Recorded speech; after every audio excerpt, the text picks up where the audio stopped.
Na liderança do Campeonato Brasileiro, o Flamengo chama a atenção da imprensa esportiva. O Tite ele tem aquela maneira dele de se comunicar. Tem gente que chama ele de padre, né? Não sei o que lá. É muito certinho, é que ele não fala pra... Só que você vê, o Sheik hoje, cara, ele fala dele, se emociona. Vocês estão conhecendo o malvadão do Adenor. Em boa fase no Flamengo, Davi Luiz dá entrevista emocionante. Aí eu lembro dessa minha caminhada com o preparador físico. Eu fui caminhando com ele e ele aí. Já vi que não dá, né, Davi? Ação é o seguinte, então chega aí, vamos aqui analisar nesse momento a imprensa falando aí sobre o Flamengo e também essa entrevista emocionante do Davi Luiz. Faz o seguinte, vamos aqui bater uma meta de 2.000 likes para esse vídeo. Eu preciso da sua força, daqueles que torcem de verdade pro Flamengo. Deixa o like no vídeo, comenta aí embaixo de qual cidade você tá assistindo nossos vídeos, tá bom? Vou deixar os créditos aqui ao canal do João Guilherme, Chala Podcast, link na descrição. Como créditos, vamos então analisar as informações do Flamengo. Ó, e se você não é inscrito no canal, aperte o botão aqui embaixo, se inscreva. O canal Meu Mengão React é pra você que torce pro Flamengo. Tamo junto, vamos aqui analisar as informações do Mengão. Agora, queria falar com você, Alex, que você foi treinado pelo Tite na Sul-Americana, se falou, e também nesse título histórico da Libertadores. Libertadores. E, mano, aí trazendo uma... a gente vai entrar na reta final da resenha, mas trazer pra atualidade, assim. Tá vendo o Flamengo, uma das grandes soluções do Flamengo é a bola parada, né? Tá a cena dele abraçando... O Matheus. A gente chama de Titinho. O Matheus Bach, direto, que é o cara que treina ali diretamente, né? Direto, foi vitória contra o Bahia, assim, né? Gol do Davi Luiz e por aí vai, né? Bola parada contra o Cruzeiro. Bola parada contra o Cruzeiro. Bola parada ontem. Gol do Fabrício, Bruno, né? Então, assim... Gol do Bruno Henrique. E tu é esse cara que você tem esse talento, treinado também, e foi treinado pelo Tite, mano. Queria que você falasse assim, você vendo ele fazer agora, tipo, era igual na sua época, o que ele faz diferente na bola parada que tem que chamar a atenção, assim, cara? Tem coisa que você vê que no futebol tem gente que fala que não dá pra fazer. Lógico, você tem que ter um cuidado, percepção, mas o praticar, ele vai te trazer retorno. E a bola parada defensiva e ofensiva, ele sempre treinou bastante. Demais, assim. Porque se é pra eu treinar a bola parada defensiva, ele faz aquele arco, sai do escanteio, vem pra falta mais curta lateral, vem pro bico da área e vai passando assim. Pra você treinar o time da entrada, como que eu vou acompanhar a linha, se ela vai ser uma linha mais mista, aonde vai ser por zona, que normalmente a maioria é por zona. Então você vai realmente, o pé pra estar alinhado por causa desse detalhe, hoje ainda mais do VAR. Isso é foda. Né? Aonde que realmente eu vou ficar, aonde que vai ser o comando, então ele colocava alguém pra bater isso. E a bola parada ofensiva também, nada de muita invenção, falar assim sobre a questão que eu preciso ter 50 tipos de bola parada. Variações, né? Mas a avaliação, ela mais simplificada daquele posicionamento que é do adversário, né? Eu quero que a bola venha aqui sempre. Se você fizer isso sempre, naturalmente os caras vão entender, eles vão ver vídeo, vai marcar. Mas como chegar ali? Então você precisa repetir, mas a batida ela é o principal, mas só que às vezes você tem uma boa batida e não tem quem faça gol, e o time dele ele consegue produzir esses caras que realmente entram da maneira certa, no lugar certo. Com a bola, né? Então é muito treinamento, com lógico uma leitura apurada do adversário, mas sem treinamento o cara não vai, porque o treinamento físico, pra eu correr, pra suportar, pra ter resistência eu preciso, e a parte técnica também. Eu acho até que o futebol ele trata isso com muito medo ainda, sabe? Com muito milindre, medo de machucar, com muita incerteza, muita insegurança. Mas pra mim, no caso que fui batedor, o Neto no Guarani, ele fazia eu chegar 1h30 do treino, 2 horas, pra treinar o escanteio, falta lateral, falta tal, antes, porque ele falou, Alex, depois do treino os caras já não vão deixar você treinar. Porque o treino é intenso e tudo. Sim. Só quantas assistências de bola parada você deu na Libertadores? Acho que foi 7 ou 8 participações. A importância, né? Hoje em dia é dificílimo alguém ter esse número, assim. Hoje em dia tem pouco, até se for ver remate de média distância e longa. Até como dos caras arriscarem mesmo. Parece que você vê pouco essa característica. O time se fecha ali, toca pra lá, toca pra cá. Pouquíssimos gols de falta frontal. Essa porque aí... se treina pouco sim. Não dá pra falar que a intensidade não permite, isso aí é uma bobagem. É preguiça mesmo. É uma bobagem, porque eu peguei no final da minha carreira os caras realmente já muito mais chato com isso. Antes treinava-se 50, 60 bolas de falta, naquelas posições frontais, fora as que tinha laterais. Então, quanto mais eu treino, mais o meu músculo, ele tá preparado para aquilo. Sim. Concorda? Então, se eu fazia isso lá, por que hoje eles não podem fazer? Se você não faz hoje, eu pego você, Betão, eu falo, vamos fazer 5 hoje, amanhã nós fazemos 10, depois eu vou fazer 15, dentro de um equilíbrio, e eu, como eu vivi isso, eu posso falar, vem cá, cara, como é que tá? Às vezes o atleta pode até falar assim, não, eu tô bem, só que ele vai treinar uma falta frontal, ele bate a primeira na barreira, segunda na barreira, terceira na barreira, eu falo, você tá com a perna pesada, né? Tá, então vambora. Porque no jogo também eu vou ter que treinar, eu vou ter que ter algum momento que eu vou bater uma bola cansado. Sim. Então eu tenho que estar treinado para isso Exatamente. também. Então eu acho que o futebol, ele deixa de treinar esses detalhes que o Tite, ele dá bastante importância. Se eu te perguntar assim, me dá, na sua opinião, a principal característica do Tite como treinador, qual que você falaria? Cara, ele é um cara equilibrado, vamos dizer, mas é um cara de uma percepção muito apurada. Aquela leitura do que tem do todo e a percepção de como lidar com cada um, que é diferente, né? Porque o futebol, ele é um meio que é de muita pressão, então é um meio que você precisa colher. Então é totalmente perceptivo quando você vai lidar com o ser humano, penso eu. E ele é especial nesse sentido, que ele consegue realmente fazer você acreditar em algo, porque ele tem a maneira de falar, que é do jeito dele. Ele consegue se colocar no seu lugar. Então, essa percepção daquilo que está acontecendo, não é só eu chegar lá e falar, vamos fazer um treino agora, dá 10 voltas em campo aí, deu. Tem que saber como é que tá o cara, como que ele reagiu, como que tá essa coisa, como é que eles estão de uma maneira mais negativa, estão mais positiva. Eu preciso trazer todo mundo para um meio comum. Preciso fazer todo mundo entender. O liderar, na verdade, ele é isso. E é o que ele tem de mais especial. Vai de encontro que o Alex Uma tá foto dizendo. do Gerson de ontem. De ontem. Ele postando ele e o Bruno Henrique, né? Sim. Não, e acho que De dar a volta por cima. eu acho que toda essa campanha nesse período de adversidade da Copa América, eu acho que diz muito isso do que o Alex tá falando, né? Bem no momento de que parecia que todo mundo falou, opa, agora vocês vão ter que mostrar algo mais, que vai ter 5 desfalques de titulares. E aí você vê ele recuperar um futebol de um Wesley, que tava muito cornetado, o menino. O Davi, Pô. a torcida tá falando, caramba, o Flamengo contratou o Davi Luiz agora. O Luiz é titular do Flamengo. Titular, jogando futebol e liderança. Um prazer de jogar. Você vê o Davi com o Gerson nessa posição de líder. Ele encaixou o Gerson ali. Diversas funções. Que às vezes o jogador pode falar, não quero, não vou. Sim. Ele tá bom, ele respeita, ele tem essa maneira, né? E ele tem muito aquela questão. Falou, Betão, desculpa, hoje eu vou tirar, eu vou colocar o Bruno. Por isso, te quebra, sabe assim? Você fala, e aí? Não é questão de você concordar ou não. Você pode concordar ou não, ou você pode gostar ou não. Mas você vai respeitar a decisão do cara. Ele e é na justo. sua nova oportunidade, o cara procura ser justo, igual ele fala. Às vezes a gente não é justo 100%, porque depende da leitura de cada um. Mas a busca dele é essa. A busca dele é essa. Que a galera percebe. Porque é ele que tá lá. Ele tem que pensar, escalar com a cabeça dele aquilo que ele vê. Ele não tem como escalar com a nossa cabeça. Exatamente. Lógico, um atleta ou outro vai ficar puto, né? Mas vai chegar num ponto, você vê, a questão do Bruno Henrique é essa. Pô, veio o Cebolinha, você acha que ele ficou feliz com o tamanho que ele é e fala, caramba. Só que agora ele tá tendo oportunidade, ele trabalhou. O Davi Luiz, mesma coisa. Ficou sem jogado, um cara descartável. Quase saiu. Olha o nível de profissionalismo dele, mas que também o Tite ajuda de chegar lá em você, que também não joga, de falar, pô, e aí, como é que você tá? O Alan, Pô, vem cá, vamos fazer um trabalho aqui. E às vezes tem um meio desse tipo, que às vezes você não insere um ou outro e que fica ruim. Ele consegue igualar mais assim essa questão de quem tá jogando mais ou menos. No pós-jogo do Flamengo e Cruzeiro, o Flamengo soltou o bastidor, né? O Tite na rodinha lá depois do jogo, ele elogia o Ortiz, porque ele fala assim, quando eu fui comunicar o Ortiz que, olha, nesse jogo, Ortiz, você tá bem improvisado aqui, mas eu vou trazer de volta o Alan. O Ortiz fala, professor, eu ia te falar isso mesmo, volta ele. O Alan tem que voltar pra função dele, sim. E aí ele fala na roda, então essa coisa de, às vezes, de expor no momento certo. E aqui, né, as claras, assim, né, cara? Por isso que fala, e o Sheik é um bom exemplo disso. O Tite, ele tem aquela maneira dele de se comunicar. Tem gente que chama ele de padre, né? Não sei o que lá. Pastorzão. É muito certinho, que ele não fala...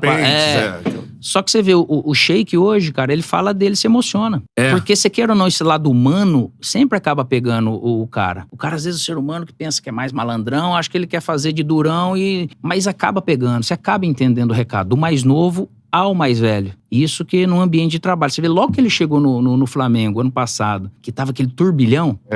Cara, até agressão. A diretoria, ele... É. Por quê? Porque é um todo, é uma maneira de fazer as pessoas refletirem pra agir que é do caramba, cara. É uma maneira leve, Sim. porque é respeitosa, se Que colocando demanda no seu um lugar. tempo, né? Demanda um tempo, mas não é difícil de entender. É. Se você quiser passar pelo processo, você vai entender também que... É isso aí, o processo. Né? Porque o processo, ele tem tempo, né, cara? Aí, às vezes, você vai falar assim, poxa vida, vamos dizer que no momento que ele tira um jogador, coloca outro, que seja o exemplo do Bruno Henrique e do Cebolinha. O Bruno Henrique podia falar, cara, eu vou sair, cara. Deixa ele jogar, por mais que fosse pra respeitar a decisão. E aí ele vai no Bruno e fala, cara, você não deixa de ser importante. E aqui no Brasil, eu acho que tá começando a aumentar essa questão do profissional entender a importância dele, mesmo não iniciando o jogo. Pro todo, né? Para o todo, pro começando, final. É isso daí. Por isso que muitos brasileiros não deram certo lá fora, porque às vezes não tem esse entendimento. Coletivo, Peraí, né? cara. Se eu não tô convencendo o cara, não é que o cara é filha da puta e ele fala assim, ele não me conhece, cara. Deixa a gente fala muito, o sistema.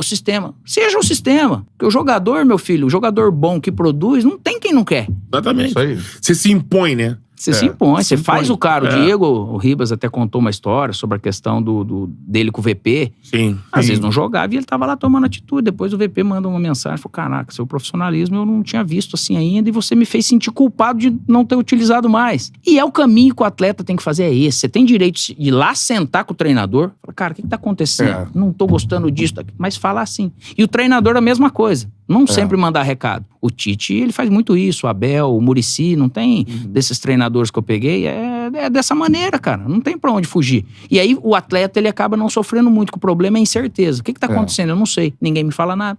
Por aí. Dê certo, lógico, todo mundo pode errar. O Tite já errou. Eu critiquei o Tite na Copa por ter tirado o Vinícius Júnior antes do tempo. Faz parte. Agora, eu acho que o perfil de treinador, como você citou, Tite, Abelão, o Muricy, esse tipo de perfil de ser franco, é o melhor caminho que tem. É o melhor caminho que tem, porque cria vínculo, e aí quando ganha um título não é por acaso. É porque isso. o cara vai se matar pelo companheiro, vai se matar pelo outro, que isso foi criado no processo. Eu sou muito fã do Tite, cara, muito fã mesmo. Se for fazer um estudo, todos os atletas brasileiros, as pessoas brasileiras, você vai até empresa, que perfil de líder você prefere? Eu prefiro o perfil mais paizão. Paizão no sentido, não é que é permissivo. Ele vai te puxar a orelha também, mas ele vai te escutar. É agregador, né? Ele é aberto, é isso daí, cara. Então, nesse sentido, esses caras, ele mostram que não adianta eu chegar lá só, tem que fazer isso e tem que fazer. Cara, o brasileiro é diferente, cara. Essa gera um sentimento de raiva, de contestação. Senhoras e senhores, vocês estão conhecendo cada vez mais o malvadão do Adenor. É isso aí. O Flamengo ganhou esse apelido, né, de malvadão nos últimos anos, né? Pô, está ganhando muitos títulos, aquela coisa toda. Um apelido que pegou com a galera rubro-negra. Mas eu chamo de malvadão do Adenor. E por quê? Porque ele tem vida própria. Essa versão do malvadão é diferente das outras que encantaram, especialmente a de Jorge Jesus, em alguns momentos com Renato Gaúcho, em alguns momentos foi bem com Rogério Ceni, com o Dorival Júnior ganhou títulos importantes, né? O Flamengo teve alguns momentos em que ele realmente foi malvadão. Mas eu vou dizer um negócio para vocês. Essa versão do Tite, o malvadão do Adenor, ela é muito consistente. Ela é a cara do Tite. O modo Tite foi ativado. As pessoas costumam dizer que o Tite é retranqueiro, que o Tite é isso, que o Tite é aquilo. O Tite tem em mãos um grande elenco, muito qualificado. Então, mesmo que ele quisesse, ele não poderia ser um técnico que só fica na defesa. Isso vai contra a cultura do clube, ao estilo do elenco. Então, o que o Tite está fazendo com maestria, na minha opinião? Ele está conseguindo dar equilíbrio a esse time do Flamengo, que muitas vezes, nos anos anteriores, era muito bom ofensivamente, mas era uma peneira defensivamente, e era um time que muitas vezes não conseguia competir. Era muito técnico, tinha muita qualidade. Em alguns jogos, entrava aguerrido. Teve até aquele papo, o time escolhe jogo, aquela coisa toda. A gente ouviu muito isso. Com o time do Tite, isso não existe. O time dele sempre será lutador aguerrido, competitivo. Pode não jogar bem, como já fez algumas vezes até recentemente, mas conseguiu vitórias na base da dedicação, na base da entrega e na base de um trabalho que é espetacular. Eu tenho a impressão que chegou a hora da torcida do Flamengo, que é enorme, é gigantesca, é colossal, reconhecer o que o Tite está fazendo. Eu sei que tem muita gente ainda que torce o nariz, que faz bico, esse cara aí, mas aos poucos ele está mostrando o seu modo, o modo Tite, e está formando o malvadão do Adenor, que é um time. E aí, para mim, é o ponto mais extraordinário do trabalho do Tite. É o que está alavancando o trabalho do Tite. O Flamengo sempre teve times com muitos jogadores convocados. Rogério Ceni foi uma vítima disso. E muitos outros treinadores sofreram porque o Flamengo sempre tinha muitos jogadores convocados e não conseguia manter o nível de atuação. Galera, o que nós estamos vendo com o Flamengo do Tite é algo absurdo. O Flamengo hoje não contava com Igor Jesus e Cebolinha. Cebolinha era titular do Flamengo, agora não sei mais se é, mas acho que é. E os caras que estão na seleção uruguaia, simplesmente De La Cruz, Arrascaeta, Vinha e Varela. O Flamengo hoje, ele se deu ao luxo de poupar o melhor atacante brasileiro da atualidade. Pedro. Não é o Pedro? Quem é? É o Pedro, o melhor atacante brasileiro da atualidade. Ele foi poupado. Ele ficou no banco de reservas. Entrou um rapaz que veio do Nova Iguaçu, que ainda visivelmente está assustado pelo fato de jogar no Flamengo, embora ele tenha sido revelado pelo Corinthians, mas ele está um pouco assustado. E mesmo assim, dentro das suas condições, ele colaborou, ele fez gol. O segundo gol do Flamengo foi marcado pelo Carlinhos. Então, isso aí é algo que tem que ser ressaltado. O elenco do Flamengo é muito bom, mas em outras vezes também já era muito bom, e quando os jogadores saíram e se machucaram, o time despencou de produção. E com o Tite, isso não acontece. E o nosso zagueiraço Davi Luiz deu uma entrevista emocionante falando sobre a sua chegada no Flamengo e o seu atual momento no Mengão. E, inclusive, o Davi Luiz ainda não teve o seu contrato renovado com o Flamengo. Nesse mês de julho, ele já pode, inclusive, até assinar um pré-contrato com qualquer outro clube. E aí? O Davi Luiz, o Flamengo, deve renovar o contrato com o Davi Luiz? Escreva nos comentários aqui embaixo. E o nosso zagueiraço Davi Luiz assumiu um papel fundamental no Flamengo em seu último ano de contrato. O zagueiro que chegou no Flamengo no ano de 2021. Davi Luiz abriu o coração e desabafou sobre a sua escolha em optar pelo Flamengo. Davi Luiz revelou que teve ao menos 5 propostas para permanecer na Europa. Lembrando que nesse momento o Flamengo ainda não renovou o contrato com o Davi Luiz e a partir desse mês de julho ele pode assinar um pré-contrato com qualquer outro clube. O melhor lugar do mundo é no sofá de casa com a tua família. Então, de qualquer pessoa. A pessoa que experimentou isso já, ela sabe do que eu estou falando. Então, hoje a pessoa pode estar em qualquer lugar do mundo, mas o melhor lugar que ela esteve foi no sofá com a família, na simplicidade e rindo de coisas simples, de bobeira e sentindo o amor que ali impera. Eu acho que, sem dúvida nenhuma, hoje, depois de muitos anos, de ter uma carreira onde eu passei mais de 15 anos lá fora, inúmeras coisas que eu já vivi na minha vida, não só no futebol. Hoje, cada vez mais, eu tenho mais certeza disso, que o melhor lugar é no sofá de casa com as pessoas que a gente ama. Porque ali não tem vírgula, não tem aspas, não tem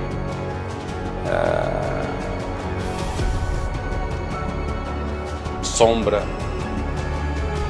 Ali é totalmente real, ali é totalmente verdadeiro, ali é nada por interpretação, e sim por sentir. As pessoas que a gente ama e que são de verdade, você sente. Aí eu lembro dessa minha caminhada com o preparador físico. Eu fui caminhando com ele, e ele aí. Já vi que não dá, né, Davi? Vai dar. Eu não dá, falei, deixa eu falar uma coisa pra você. O Brasil tem mais de 200 milhões de habitantes. Amanhã o único brasileiro que pode entrar em campo sou eu. E eu, do meu lado, Ramires está suspenso, não vai jogar. Do outro lado, Luiz Gustavo e Rafinha, eu acho que estão suspensos também, não vão jogar. O único brasileiro que pode entrar em campo sou eu. E não vai ser você que vai me tirar, não. Tudo que eu passei na minha vida, desde lá de trás, na minha infância, tudo, pela minha família. Eu vou agora aqui fazer o exercício com você. Manco ou não manco, você vai chegar lá e vai falar que eu tô... Porque amanhã a gente vai ser campeão. Olha pra mim aqui. Amanhã a gente vai ser campeão, você vai ver. Como foi difícil jogar no Chelsea, ganhar título, ou fazer gol, aquela coisa toda, 60 mil gritando meu nome, depois chegava em casa não tinha ninguém. A pandemia me fez refletir sobre isso, sobre a vida, sobre as pessoas, sobre o sofá. E aí eu na pandemia voltei aquela coisa toda e uns 5 a 10 times para voltar para a Europa, aquela coisa toda, e eu vi meu sobrinho crescendo, jogando bola com ele, fiquei 3 meses no Brasil, minha irmã, meu pai, minha mãe, eu falei... E aí começou a mobilização da nação, aquela coisa toda, eu falei, quer saber? É aqui que eu devo estar. Ah, Davi, mas você vai pro Flamengo, a pressão, vou. Ah, Davi, mas hoje eles te amam, amanhã eu te odeio, mas depois de amanhã eles me amam de novo. Ah, Davi, mas você não precisa disso, tá com 2 filhas agora, tinha uma na altura, tá com uma filha.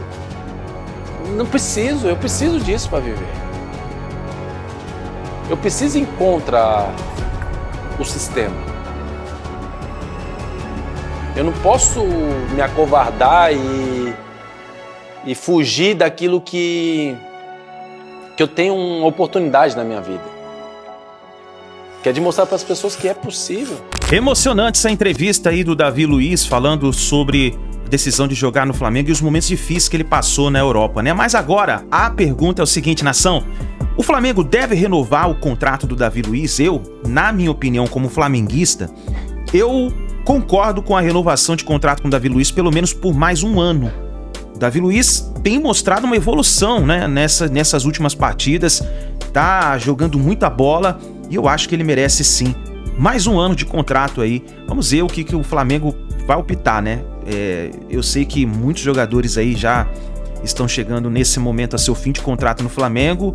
O Flamengo ainda não se posicionou referente ao Davi Luiz e muito menos Davi Luiz. Se eu não me engano, agora nesse mês de julho já pode até assinar um pré-contrato. Vamos ver o que vai acontecer. Comenta aí embaixo, hein? Deixa a sua opinião, você também, como flamenguista, comenta aí embaixo e vamos ver o que vai acontecer, né? Nação, olha, muito obrigado por você estar aqui até o final do vídeo. Não se esqueça, dê aquela moral aqui no nosso canal, deixe seu like. Se você não é inscrito, eu convido você, faça parte aqui do canal Meu Megão React. Nós somos uma família, torcemos pro mesmo time. Isso aqui é Flamengo, tá bom? Tamo junto.